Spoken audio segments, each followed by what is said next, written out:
అసలు మీలో ఎంతమంది మొటిక్కాయలను ఏ విధంగా తినడానికి ఇష్టపడతారండి? అదేనండి, మొటిక్కాయలు అంటే మనం చిన్నప్పుడు టీచర్ స్కూల్లో వేస్తుంది కదా మొటిక్కాయలు, అవి అనుకునేరు. అవి కాదండి, వీటిని చాలామంది గోరు చిక్కుడుకాయలు అని కూడా పిలుస్తారు. కానీ మా సైడ్ మేము మొటిక్కాయలనే పిలుస్తాము. యాక్చువల్గా అయితే వీటిని మేము ఎక్కువగా కర్రీస్గా కానీ లేదంటే ఫ్రైగా కానీ చేసుకుంటూ ఉంటాము.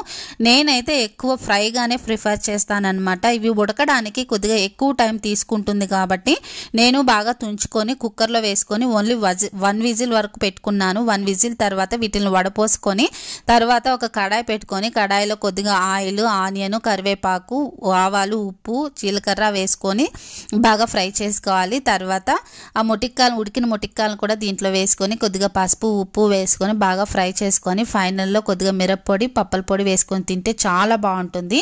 ఒకసారి మీరు కూడా ట్రై చేయండి. వీడియో నచ్చితే like and subscribe. Thank you for watching అండి. బాయ్.